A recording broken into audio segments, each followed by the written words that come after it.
이게 국가 애도 기간 중에 유례 없는 이 대규모 고강도 도발을 한 것 아닙니까? 예. 예, 북한의 의도를 어떻게 보십니까?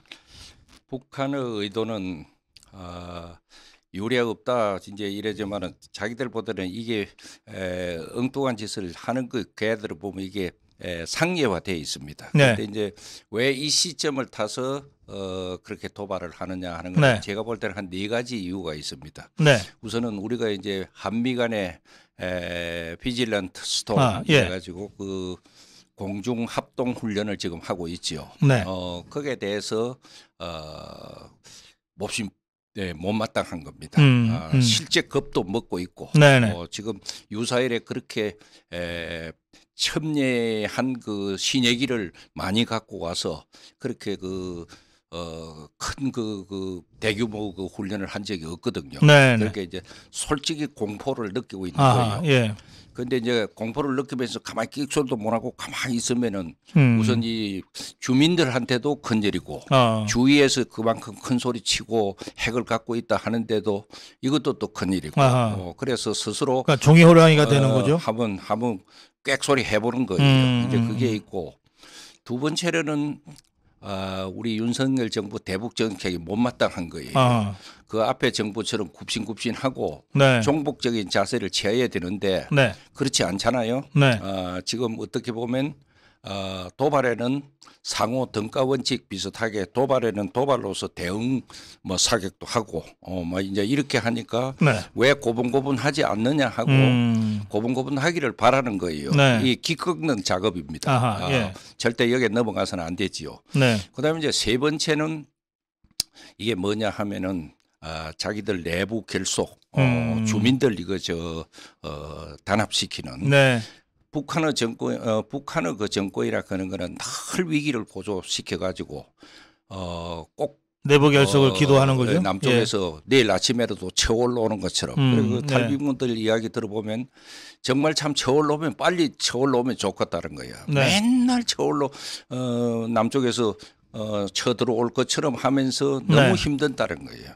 그러니까 그렇게 곧 위기가 막 올 것 같으면 다른 생각을 못 하도록 되면은 그다음에 이제 마지막으로는 이태원 사건 같은 거 이 남남 갈등을 일으키는 종전에 이게 미국이 훈련을 하고 그다음에 윤석열 정부가 대화를 안 하고 무슨 이렇게 하니까 여러 가지 그 지금 민심이 이제 이태원 이제 저런 걸 가지고 남쪽에 저걸 갖다 계기로 해가지고 무슨 국민들 사이에 막 서로 이간질이 나오고 이제 이렇게 그걸 부추기기 위한 그걸 갖다 남남 갈등이라 그지요. 그래서 이제 북한의 이거 하는 행위는 사실은 복잡한 것 같아도 김일성에서부터 김정은이까지 3대가 변화가 없기 때문에 가만히 이래 보면 공식처럼 정리화되어 있어요. 그런 4가지 원인에 의해서 도발을 했다고 봅니다. 알겠습니다. 이 댓글 중에 오늘 북한이 발사한 탄도미사일, 단거리 탄도미사일 같은데 이거는 요격할 수 없나요?라고 하는 질문이 있었습니다. 그게 워낙 단거리고 그게 이제 요사이 3축 체제 안 하고 4축 체제라는 이야기가 있지요. 뭐냐 하면은 사실 발사하는 걸 그대로 요격을 하는 걸 제1축이라 그런 것 같으면 그 전에 그걸 갖다 왼편 우리 유용원 기자 같은 사람이 그런 이야기를 하는데 사실은 이렇게 해서 친구가 확실히 발사를 하겠다 하면은 미리 이렇게 요격해 버리는 거. 이게 이제 300km에서 1000km 이내를 그 단거리라 그거든요. 그런데 그게 워낙 짧고 하기 때문에 오는 동안에 요격하기는 그렇게 쉽지는 않습니다. 알겠습니다. 아까 이제 첫 번째 이 고강도 군사도발 원인의 첫 번째로 비질런트 스톰 훈련으로 진짜 김정은이가 지금 겁을 먹고 있다. 이제 그런 원인 분석을 해주셨는데 그래서 가만히 있으면 진짜 이거 쪽팔리는 것 같고 그러니까 꽥소리라도 지르는 도발이다. 그렇게 설명하셨잖아요. 이 비질런트 스톰이 어떤 훈련이기에 김정은이가 그렇게 쫄아 있을까요? 비질런트라는 용어 자체가 생소했지요. 네. 그게 뭐냐 하면 정확한 것은 우리가 불침번 이야기 많이 할 거예요. 잠자지 않고 눈을 똑바로 뜨고 이렇게 예. 보는 거. 그렇게 네. 계속 잠을 안 자고 이래 하는 건데 이게 지금 4일 31일부터 4일까지 4박 5일이죠. 예. 4박 5일을 하는 네. 거죠. 5일 동안에 사실은 얼마나 큰 대규모 훈련이냐 하면은 네. 240대의 전투기를 포함한 네. 미국의 최신鋭기 우리나라의 신예기 이런 걸 합쳐가지고 240대가 96시간을 계속 밤중이고 뭐 연거푸서 훈련을 갖다가 하는데 그러니까 비행기는 교대로 올라갔다 내려갔다 계속 하겠네요. 올라오기도 하고 또 어떤 거는 빨리 왔다가 30분 내에 떠가는 것도 있고 뭐 이제 다시 반복하는 것도 있고 여러 가지 훈련을 하는 거예요. 그 임무를 갖다가 그래서 이게 1600 소티를 하게 돼 있어. 소티라는 게 출격. 그러면 1600 소티면 이거 보이지 않습니까? 그 이제 상당한 비행기는 이게 이제 그 여기에 참여하는 참 세계 조종사들의 꾸민 F-35B 같은 거는 이거 미 해병대 비행기입니다. 그런데 이게 일본에서 오거든요. 지금 그 기지에서 오는데 이런 게 1600 소티를 한다는 거는 대단한 규모 이거 저 훈련이에요. 이게 그 F-15B인가요? F-35B. F-35B. 예. 이게 뭐 전 세계 전투기 조종사들이 다 타고 싶어하는 다 타고 싶어하고. 그거 왜 그렇습니까? 꿈의 비행기라 그죠. 이게 왜 그러냐 하면 이제 비행기가 그걸 갖다가 우리가 3세대 비행기, 4세대 비행기, 5세대 비행기, 6세대 비행기 이렇게 이야기를 해요. 그런데 이제 그게 세대를 뭘로 갖고 나누느냐 하면 속도가 어느 정도 빠르느냐. 이제 그래서 그 마하라 크는 게 소리 속도 아닙니까? 소리 속도 소리보다 빠르다. 똑같이 가는 걸 마하 1이라 그러거든요. 그래서 소리 2배로 빨리 가는 걸 2 그런데 이게 2.2 소리의 2.2배만큼 빠른 이 비행기예요. 마하 2.2입니까? 마하 2.2지요. F-35B가. 예, F-35B가. 그러면 비행기가 보이고 나서 소리가 들리겠네요. 소리가 들려서 보면은 비행기는 가고 없는 이미 거예요. 가고 없는 거고. 그래서 이제 그게 속도가 어느 정도냐 갖고 비행기의 성능을 이야기하는 거예요. 그다음에 이제 두 번째는 그러니까 공중전을 할 때 마하 1하고 마하 2.2하고 붙으면 이건 게임이 안 되겠네요. 게임이 안 되지요. 그래서 이제 한국 공군력을 북한에 비해서 우수하다 하는 거는 비행기 대수는 북한이 한국보다도 거의 많아요. 거의 800여 대, 이쪽은 400여 대. 거기 그 고철 비행기들이 많겠네요. 그런데 이제 그쪽은 어째 보면 달구지 같은 게 많은 거예요. 이제 이렇기 때문에 그 사실 게임이 안 돼요. 공군력은요. 그렇군요.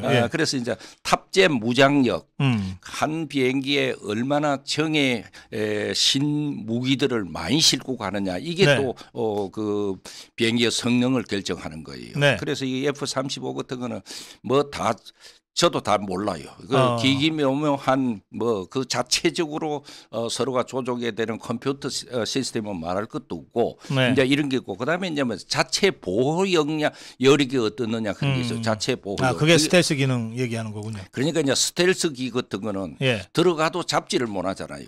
그러니까 이게 이걸 은폐 기술이라 그러는데 자기들을 감차빌이니까 예를 들어서 천안함 사태 이후에 그의 7월 달에 미국의 주력 그 미 공군의 주력 그 비행기는 F-22예요. 그게 4대가 강릉 비행장에 와가지고 2대가 한밤중에 떠서 갔는데 아무도 못 잡았어요. 그게 어디 갔는가 이래 보니까 북한에 가서 계속 돌다가 왔다는 거예요. 그런데 북한도 깜깜이 몰란 거예요. 그런 걸 보고 북한의 저 허풍 하는 걸 뭐 미사일은 그건 김정은이가 정말 간담이 선언을 했겠네요. 지금 미군 비행기가 자기 머리를 왔다 갔는데 지는 모르고 오늘 새벽에 아마 그래놓고 김정은이는 지금 땅굴 속에 어디 숨어서 나오지도 않을 겁니다. 이제 왜냐하면 겁은 나고 뭐 이제 이런 상황인데 그래서 자체 보호력 이게 이제 스텔스기라 하는 게 이 자체 자체 보호력이 그래서 이제 자체 보호력이 되느냐 안 되느냐 갖고 네, 5세대 네. 비행기냐 알겠습니다. 4세대 비행기냐 이렇게 나눠요. 그럼 이 F-35B가 지금 세계에 존재하는 모든 전투기 중에서 최고다. 최고 그 스텔스 능력이 최고라고 보죠. 그러니까 우리 35A도 네. 그 자체 스텔스기는 능력은 그와 같은 거예요. 예. 이제 B가 다른 무장 탑재 이런 게 전혀 또 틀려요. 이제 이렇게 A보다 B가 더 업그레이드된 B가 거다. 더 그런 거죠.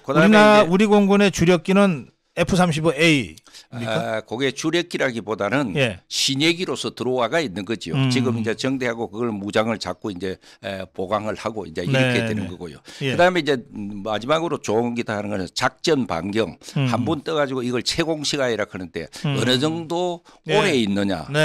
이제 이런 걸 적어도 뭐 1,800km를 간다 뭐 이제 이렇게 하면은 우리가 400km라 그러면은 저 서울서 부산까지를 이런 건 4416 두 번을 왔다 갔다 할 수 있는 뭐 이런 식으로 이 채공 그런 걸 종합해 가지고 5세대 비행기다, 6세대 알겠습니다. 비행기다. 이 채공 능력은 이 항공유를 많이 실을 수 있으면 되는 겁니까? 그런 것도 있어야 되고 엔진이 그 연료 같은 걸 넣어갖고 어느 정도 오래 견디느냐 이제 이것도 있고 엔진 성능과 이런 게 많이 관계가 되죠. 그러니까 모든 면에서 최고의 그 군사 기술이 결합된 그리고 전자 기술이 결합된. 그래서 상당한 기술들은 다른 나라에서 알 길도 없고 이걸 갖다 영국하고 미국이 합작해서 그 이제 개발하고 서로 쓰고 이제 이런 건데 이 비행기가 지금 온 거예요. 네 대가 이제 군산에 와서 이제 이렇게 하기 때문에 미국이 고마운 거지요. 이게 이제 지난번 바이든이 5월 21일, 23일 한국에 오셔가지고 그 이제 정상회담을 할 때에 익스텐디드 디터런스 확장 억제력을 더 강화하겠다. 그래서 핵무기도 강화하고 그다음에 이제 재래식 무기도 강화하고 미사일도 강화하겠다. 이랬는데 이거는 재래식 무기라고 볼 수가 있지만은 사실은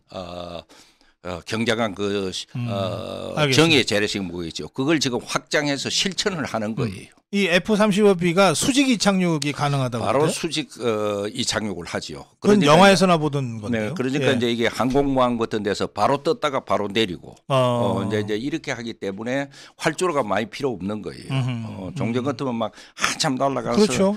스트링으로 그걸 이제 잡아 당기고 뭐 이렇게 해야 되는데 이거는 그게 없이 바로 떴다가 바로 내리고 이제 이러니까 굉장한 이 꿈의 비행기라고. 김정은이가 겁 안 먹으면 이상하네. 겁 안 먹을 수가 없지요. 그래서 이거는 어디든가 그리고 또 그때 이 컴퓨터 시스템이 자기가 처해 있는 환경에 따라서 계속 어떻게 해야 된다 그냥 자체 그 행동을 갖다가 자꾸 분석하고 작전을 분석하고 그게 자동 시스템이 된다. 그러니까 AI가 장착됐다고. 그렇지. AI가 동원되고 그다음에 이제 컴퓨터가 다 이렇게 동원돼 가지고 그런 비행기를가 여기 와서 실전을 지금 하고. 이런 F-35B 경우에는 다른 나라가 돈 줄 테니까 달라 그래도 안 줄 것 같은데요, 미국이? 줘도 막 꺼풀 같은 거 우선 이거 안에 그런 게 이제 그 옵션이 여러 가지가 있잖아요. 그렇죠. 뭐 어디까지 어떻게 무기 수입할 때는 옵션이 있죠. 우리가 F-35A를 우리가 지금 들어오고 있잖아요. 그 이제 스텔스 기는 맞아. 그거로 맞는데 안에 내장까지 이렇게 볼 때는 많이 그 차이가 나죠. 실제 미국이 갖고 있는 비행기와 똑같은 F-35A라도 그걸 갖다 자꾸 개량한 것이 F-35B 이렇습니다. 그리고 이제 그런 무기의 경우에는 이제 수출을 할 때도 미 의회가 엄격하게 심사하고 허가받고 뭐 이런 절차가 굉장히 복잡하죠. 복잡할 뿐만 아니라 나라마다 다 틀려요. 그 나라가 예를 들어서 이스라엘에 수출하는 무기하고 똑같은 무기의 종류지만은 대한민국에 수출하는 거하고 나토에 수출하는 거, 일본에 수출하는 거 나라별로 다 틀리다고. 그런데 그 몇 가지 옵션만 주고 안 주고 하는 데 따라서 같은 모형이지만은 그것도 성능도 또 다 틀리고. 알겠습니다. 지금 비질런트 스톰은 그런 우리 송대성 장군의 설명을 들으면 지금 전 세계에서 최강의 공군력이 한반도 상공에서 96시간 연속 훈련을 하고 있다. 이렇게 그렇죠. 우리가 이해하면 되겠네요. 그게 얼마나 중요한 거냐 하면 네. 지난 몇 년 동안에 사실 이런 훈련을 갖다가 안 했잖아요. 예. 지난 정권이. 네네. 그러니까 이게 군인은 축구 선수도 그래요. 한 몇 년간 축구 훈련 안 하고는 가서 게임 붙이면 그렇죠. 이길 수 있습니까? 예. 이거 예.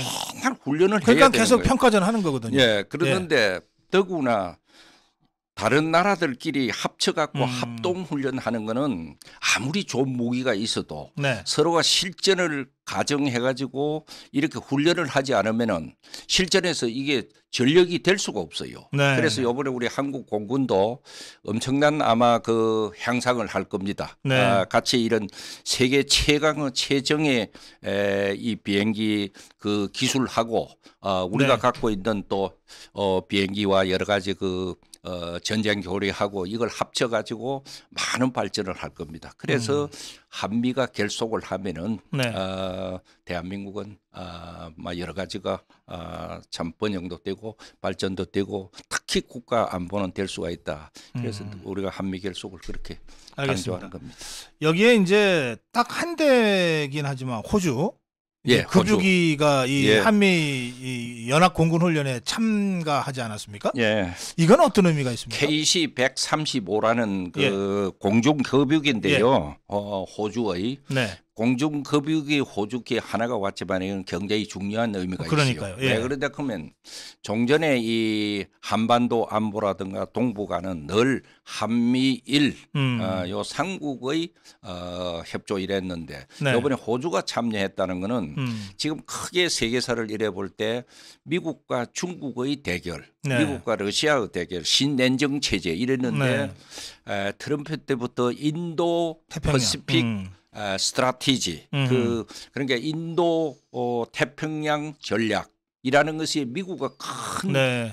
이 세계 전략 세계 전략에 큰 축의 변화가 있었죠. 그렇죠. 예. 그다음에 이제 저쪽 중국은 원벨트 원로드 해갖고 1대1로라는 그게 이제 또 중국이 세계를 어쨌든 자기들이 헤게모니를 쥐고 이걸 갖다가 구사하겠다 그런 게 원벨트 이게 크게 대결을 하고 있는 거예요. 그래서 뭐 그게 아프리카까지 중동을 거쳐서 실크로드를 따라서 원벨트를 하고 여기 이제 미국은 미국, 일본, 호주, 인도, 뭐 필리핀 이런 식으로 되고 있는데 그런데 이제 종전에 이런 훈련에 호주 같은 그 실제로 그 비행기를 보내면서 이렇게 참전을 하는데 이번에 실제 참전을 한 것은 인도 퍼시픽 스트라티지에 실제 이제 실천을 하는 거예요. 아하, 그게 예. 굉장한 그 의미가 있는 겁니다.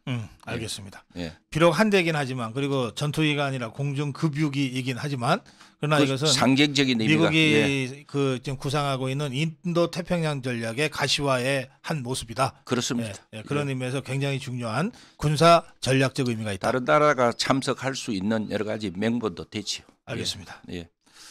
자. 그 북한이 이제 이런 그 비질런트 스톰 훈련이 진행되고 있는 와중에 이제 도발을 했습니다. 그리고 예. 그 이유는 아까 우리 네 가지 송대승 장군이 분석하신 대로 네 가지 이유인데 자 이제 우리의 대응을 좀 살펴보겠습니다. 우선 예. NLL 이남 쪽으로 미사일 탄도미사일 하나가 낙탄됐지 않습니까? 예. 그런데 이제 그게 그러니까 우리 쪽을 향하는 미사일이라서 합참해서 예.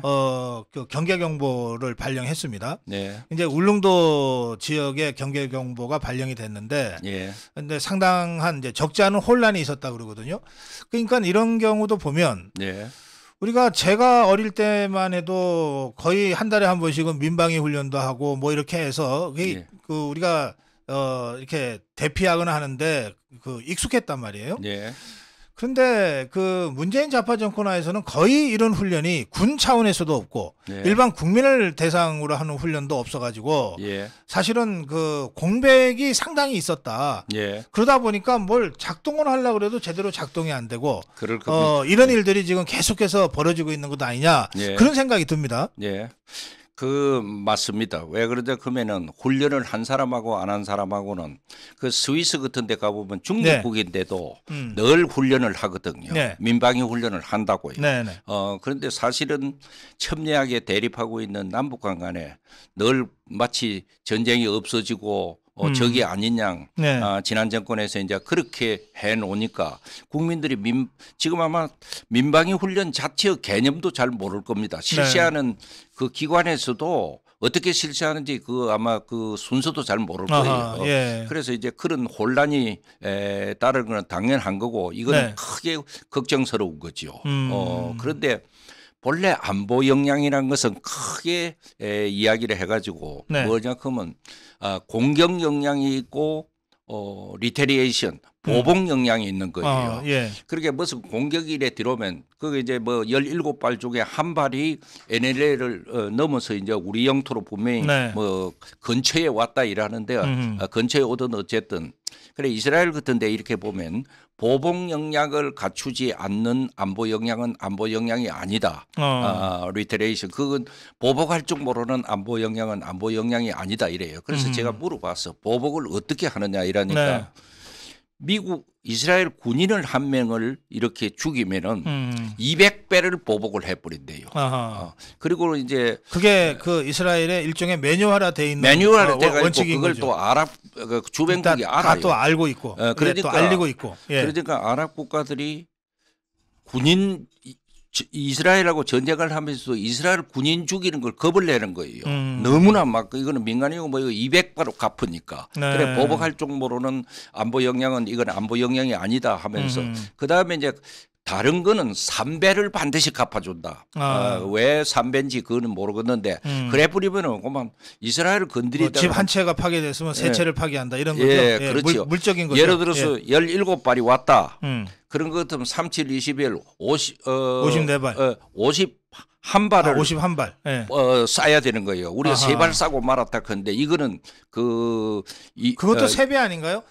우리 쪽 NLL 남쪽으로 낙탄이 하나 됐으니까 NLL 북쪽 공해상으로 3발을 낙탄시켰다. 그렇게 하면은 한 발 왔으니까 3발이다. 뭐 그렇게 하면은 그게 맞아요. 네. 근데 이제 우리가 꼭 3배로 갚는다 이 원칙이 있는지 없는지 나는 잘 모르겠어요. 네. 어쨌든 전쟁 교리에서는 이스라엘 같은 데는 그렇게 합니다. 그러니까 50분의 1밖에 안 되는 이스라엘을 아랍이 건드리지를 못하는 이번에 그 F-15 뭐 이런 그 전폭기들이 떠서 공대지 미사일 3발을 딱 그 상응하는 거리에 쏴서 낙탄시켰다는 거거든요. 아주 잘한 표적에. 그거는 정확하게 그걸 갖다 에큐레시 그런데 그 정확성이 없이면 안 되는 거예요. 그러면 깔보는 거예요. 그래서 이번에 F-16이 이걸 동원해가지고 그대로 한 거는 그 정말 잘한 거예요. 지난번에 현무 했다가 이 낙탄 사고 발생하고 뭐 이래가지고서 사실은 좀 우리 군 이래도 되나 그리고 걱정들 많이 했는데 좀 위신을 추락을 했는데 그것도 시험을 자주 안 하고 그러니까 워낙 안 하니까 워낙 안 하다가 일어나는 거예요. 이제 그러니까 이제 자꾸 하다 보면 이런 게 다 개선이 되겠지요. 어쨌든 등가가 아니고 보복은 반드시 3배 내지 정말 그보다 몇 배로 갚아주는 이런 걸 하는데 지금 하는 거는 잘 하는 거. 전체적으로 지금 이 북한의 그 고강도 군사 도발에 대해서 지금 우리 이 군령의 최고 그 지휘자가 김승경 합참의장이죠. 합참의장이 잘하고 있습니까? 어떻게 평가하십니까? 제가 솔직히 합참의장은 군의 저 후배지만은 일면식도 없고 잘 모릅니다. 우리 국방장관은 옛날에 같이 근무를 한 적이 있어요. 이종섭 국방장관, 김승겸 합참의장. 그 우리 국방장관 이종섭 국방장관은 뭐 대후배인데 이래 보면 굉장히 사람이 성실한 분이에요. 그리고 부지런하고 그래서 사람이 큰일 작은 일 이거 성실해야 되거든요. 이제 이러는데 그리고 또 야무지다고 그랬어요. 그래서 아마 이런 면에서 시간이 흘러갈수록 잘 할 겁니다. 알겠습니다. 이 외교안보 특급 송대승 장군과 이제 오늘 북한의 고강도 도발과 우리의 그 비질런트 스톰 훈련 또 우리 군의 대응 상황에 대해서 쭉 말씀드렸습니다. 마무리 말씀으로 우리 국민들께 많이 불안해하실 수밖에 없잖아요. 막 미사일이 막 탄도미사일이 17방이나 오고 그중에 하나가 우리 쪽으로 떨어지고 막 이런 식으로 우리 국민들께 어떤 말씀 해주시겠습니까?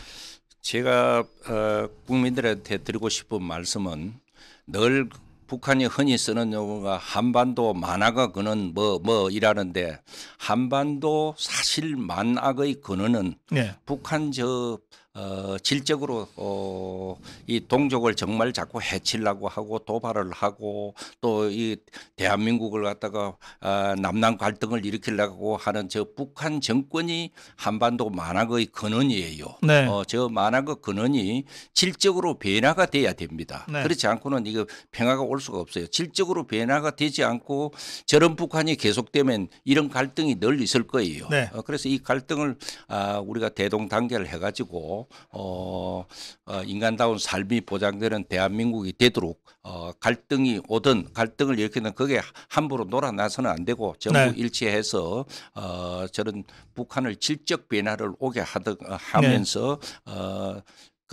우리한테 이래 다가오는 역사를 갖다 적극적으로 극복하면서 우리가 자신감을 갖고 생활해야 될 겁니다. 예. 김정은이의 군사 도발은 얼마 우리가 예측했던 것이고, 예. 또 얼마든지 대비할 수 있다. 중요한 것은 우리가 하나 되는 것이다. 그래서 저렇게 했다고 지나치게 불안할 것도 없고, 예. 소위 미국이라는 저 초초 강대국하고 예. 결속만 되면은 네. 북한이 어떤 걸 함부로 그 도발을 못 합니다. 그러니까 이럴 때일수록 한미 간에 결속을 해가지고 우리 자유민주주의 우리나라를 갖다 잘 지켜야지요. 알겠습니다. 예. 오늘 말씀 잘 들었습니다. 고맙습니다. 예, 감사합니다. 예.